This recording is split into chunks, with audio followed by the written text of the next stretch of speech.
Très heureux de vous recevoir sur notre chaîne YouTube Donja TV. Abonnez-vous massivement sur notre chaîne.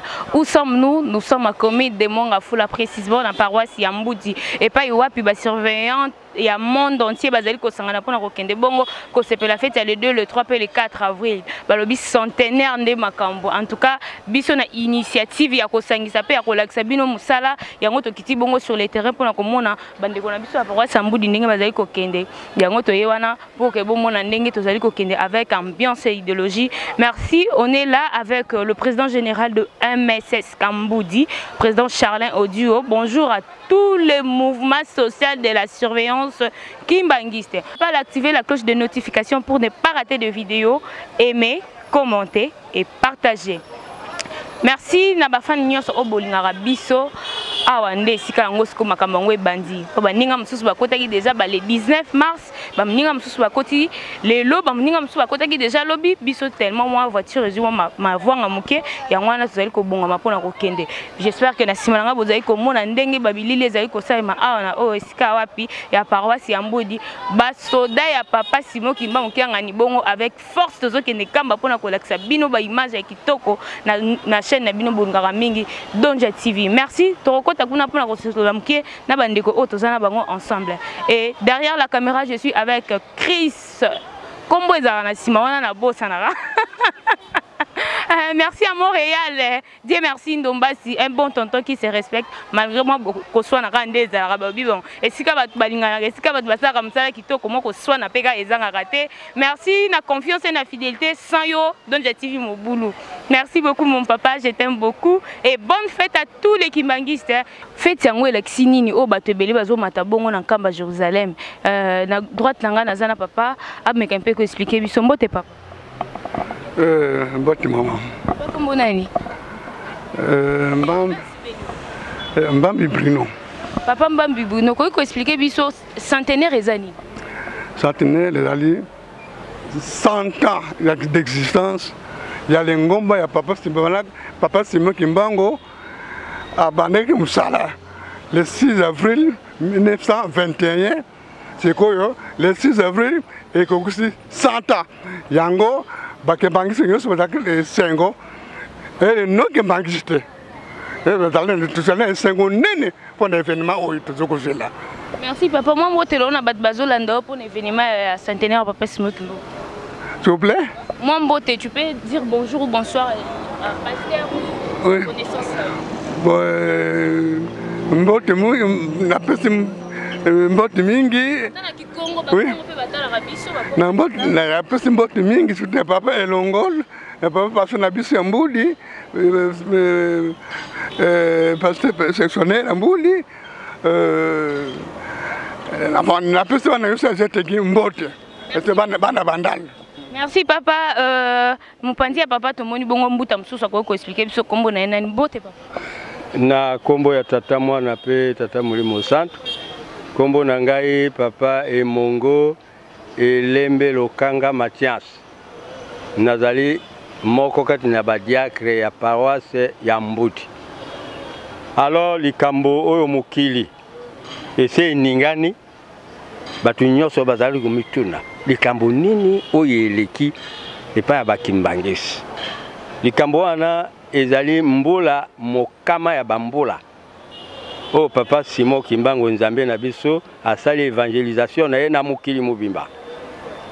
Na nzoto ya mwana na ye ya suka papa diangenda kuntima Joseph.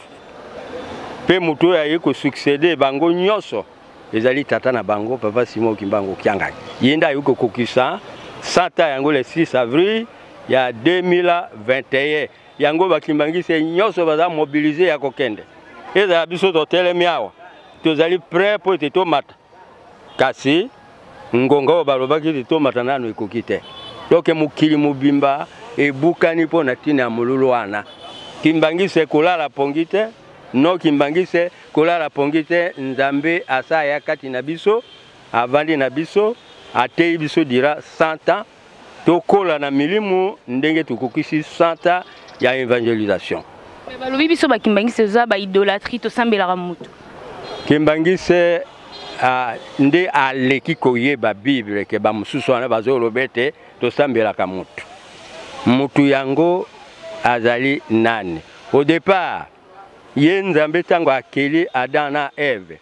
Alobaki ete nasala mutu na elengi ya nyama obe ya soso. Alobi tosala mutu na elilingi na biso. Elakisi ete asalaka mutu na image na ye Nzambe. Kolo Yesu aye asali musala te Simon Pierre atuni ye. Nkolo, est-ce que vous lakisa biso tata na yote? Les réponses ni na pesa kai. Oh, Simon Pierre banda na nano yebinga ite. Oyebi toko amoni nga amoni tata nanga. Nga na tata nanga toza mutu moko. Elakisi ete Nzambe aza mutu. Atindaka Yesu po ete ekivoke wana bato bazana yango na mutu esila. Ngai na tata nanga toza mutu moko. Passage mususu elobi ete Kolo Yesu azwa elongi ya tata na ye oyo amonanaka te. Amoni? Est-ce que mopepe ezaka na elongi? Nguya ezaka na elongi?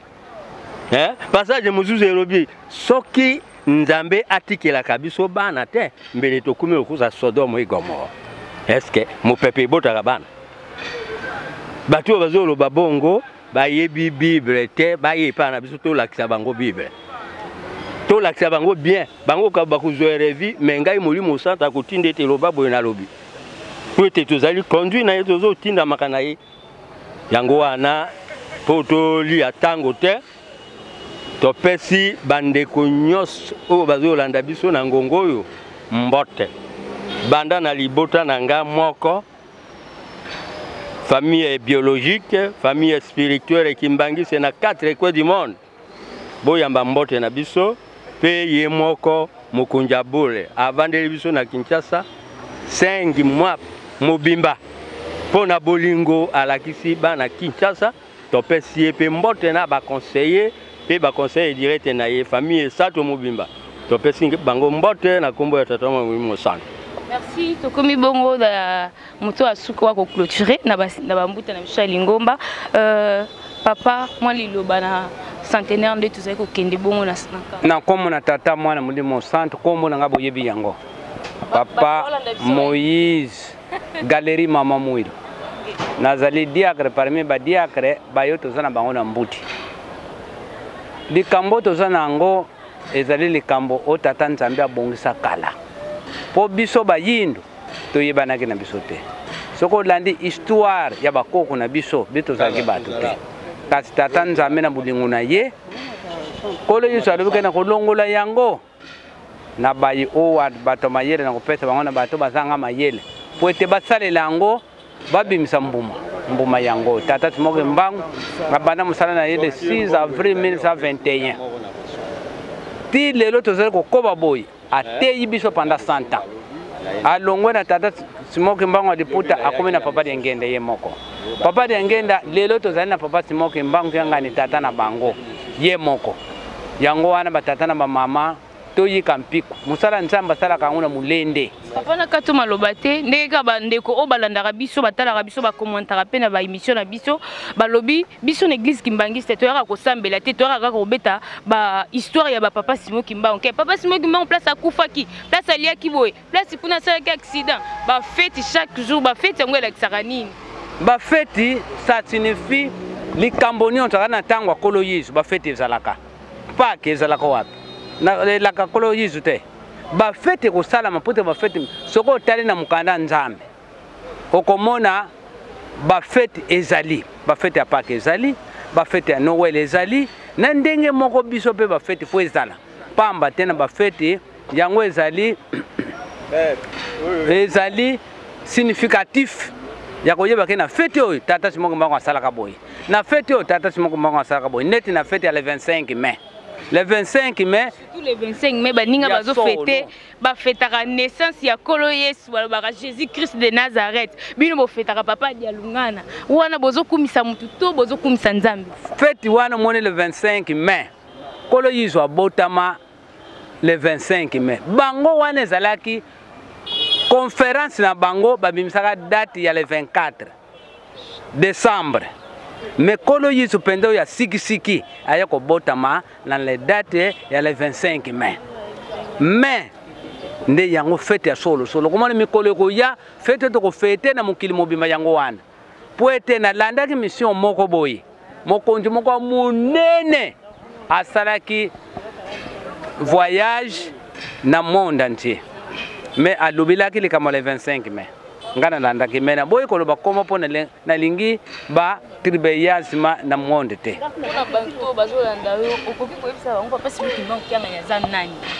papa Timoki Mbangu Kiangani azali tata Nzambe tata nde mulimo musantu ye wana mulimo la trinité Nzambe tata Nzambe mwana Nzambe mulimo musantu ne papa Timoki Mbangu Kiangani yende Nzambe mulimo musantu o bino bosoko bo mulimo musantu azandeke te o mulimo musantu azamopepe te ye wana tata mulimo musantu. Merci papa tokende bongo o pai wapi pona kosolola na ba konti o bazomema biso bongo na nkamba. Là c'était ba mbuta na biso ya Lingomba est-ce que wapi bankana biso spirituellement pona kopesa biso matei pona kolendisa mabete papa kopesa mbote kopesa bulikambute to kozongela okopusana opesa mama Monique na ombote na pesi mama Monique mbote na bana na ngai ayika mpiko na libota na mobimba encore dirigeant chetekina bon continue biso a paroisse na peti bango mbote ngane galerie mama Mwilo na sisi boy na komona tata mwana mulimo santo amen amen. Merci papa mbote papa mbote mama papa to yeba uza nani nazali surveillant ki mbongiste kombo nani papa kombo na ngai papa Mbangi Kapela Martin papa uza pied gauche oui naza pied gauche uza grade ni nazali surveillant simple simple oui chef ba difficulté nini obokutana nango so bokenkamba ba difficulté okutana nango ils ont ba plan belé domaine financier domaine technique ou domaine nini otuni dans l'ensemble bon dans l'ensemble ba difficulté ça beaucoup plus à part nzela na ba ka ba moment ils aura pluvieux ndenge mbule betaka mo kokoso nzela à part wana ba pan technique ya mituka bon hormis ça tokenda biso malamu fete za lobby mais bino bozwi retard te pona okota ye. Bon, ils ont un retard comme tel. Tout ça qui moi, quand sort au mutuka et tombaki en panne, mais c'est déjà réparé. Net tout ça on va l'hôpital 9h, pull tout ça déjà en kamba. Bana msuna bengi bon ba osala interview ba boy po bino bo soki bo liembo ya commission. Non. Ils appellent que to liembongo. Ils appellent le peut-être bango moko il y a pas à dire hein. Il n'y a pas à dire quoi. Moi, je suis surveillant, surtout dans le Bongo au Canada. Manati de vivre les centenaires. Dans le Bongo, maman surveillante d'Abisso et à Katsavou. Chimène a vous dit les familles à vous dilisme. En tout cas, premièrement. Et tant que Bazaki a besoin qu'on y ait une vidéo et celle qui est bayate. Merci beaucoup. Nabino Kuna na Canada. Napesibino d'abord mbote. Comme a été le message, en tout cas, tout le monde qui va preuve ya rondima na bino, malgré distance, tout le monde va contribution na bino au état de misé. Malgré maladie ya Covid-19 et empêché bino koya, mais nzambe na biso papa Simon Kianga nazali omniprésent. Et loko ba no ki mangisa bazo silikande ya ngwana bo comme ça nzambe ndeni na za mutu. Bon, biso nyo ya basé sur la Bible. Biso na bango temps ara même Bible parce que Jésus que ça va kenda bi ngai na ko kende ma 5 pas tata. Autant total na sima bakomi EJCSK. Donc Aza envoyé spécial prophète Aza prophète ya Nzambe mais bino idolâtrie bokoma ko benga ye Nzambe bokoma ko adorer na place Nzambe. Bon namoni na régie ba CP sosi to na suka merci beaucoup mais pour na wana je crois Nzambe azali na ba attribut nyoso biso tozanango. Sotan Ephésiens 4:32 babi n'attristez pas le Saint-Esprit de Dieu. Ephésiens combien? 4:32. N'attristez pas le Saint-Esprit de Dieu. Oh ya bengam pona bino. C'est-à-dire quoi attrister moto ou attrister comment? C'est-à-dire aux na matoya, aux na penser, aux la biso. Donc bref yangwana. Merci. Là c'était chef Martin Mbangi et tout ça bongo na ba surveillant musu bazana kati tozo kende kuna pona relaxa bino. Comment l'ambiance ça se passe ici na paroisse na biso ya Mbudi. Bon, je suis pas seule hein. On peut entrer pour que bomo na bande comme susu o bazana kati ben ambiance o etikali to kende bongo ko continuer kuna to koti pona ko prier to kutani bongo. Tata Nzambe como Jesus Cristo ngai tata Simoni Kilanchana. Enkangwa ku okuba mane asbo mwana dua kabuna yedu selemi. Mokoma kia salukia kemfunga kia basikeli fanya ole para sambo. Tena yentuadi tata ojiwe. Bana baonso no betatangula mukuna mimani. Nenzila betakwenda sumbule onzo zikala na sisi. Ya sesengo kiki mona rukuva. Wangeti dombele papa. Inga dikala kanti veka dikala. Mama onso makutu kangenta antu dika bakala na sisi. Simba sengo ngemosi.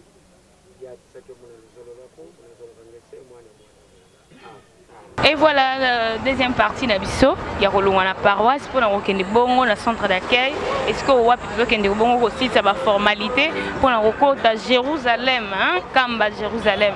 Mais na kata mtu katoza tellement évelé mais espace à releka pour la comme ça micro kuna isalité.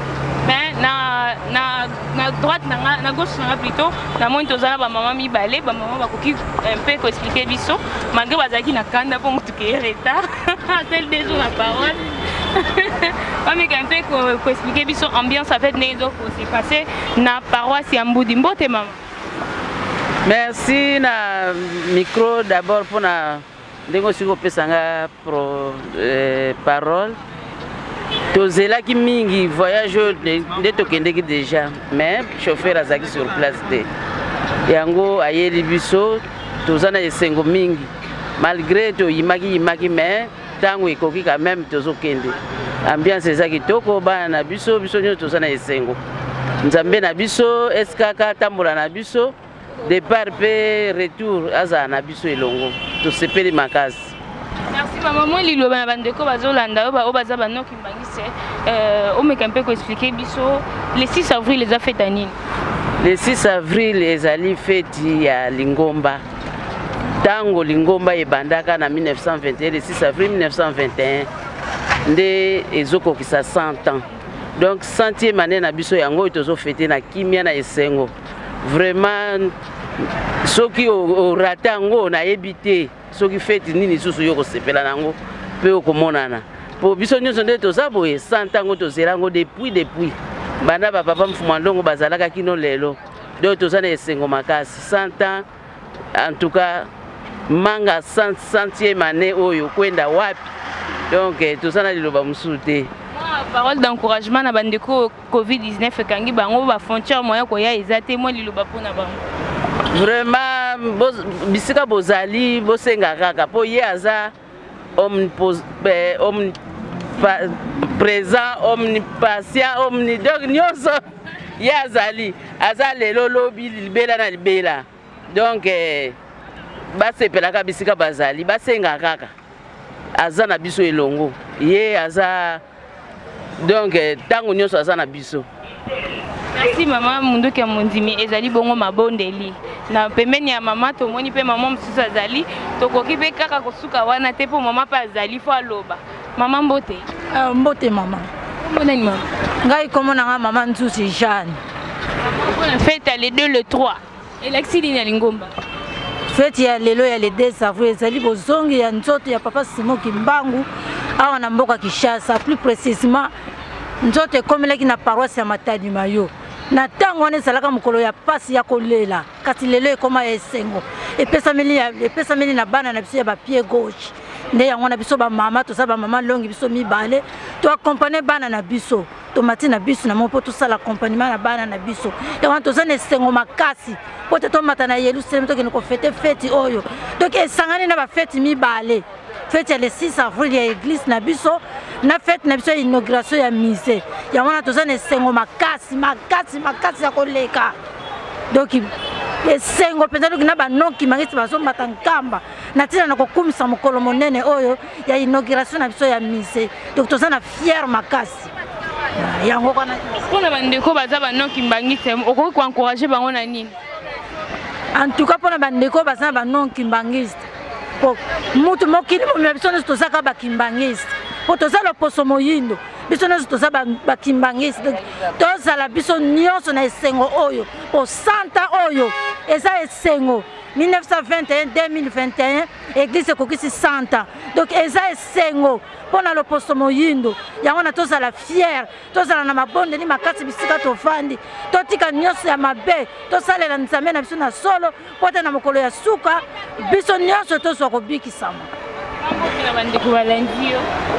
Napesi mbote na bandeko na ngai ndenge natiki mobali na ngai na ndako toza na semeki na ngai aza pembeni awa babana na ngai bandeko na ngai nyonso natiki bapesi bango bambote ebele lingomba ya mbudi mobimba banda na paster na biso mazembe kina na biso nyonso bandime surtout na korani na ngai ya dirigeant topesi mbote mbote mbote. Merci, en tout cas, ambiance s'est passé tellement bien, il n'y a pas à dire. Évidemment, on a déjà, quand on a habité la paroisse, on a dit que nous bongo dans Kamba, Jérusalem, où ils ont enlevé les rideaux. Mais ambiance, nous avons dit que c'est passé dans Kamba, on a pour relaxer Sabino. Oui, bonsoir.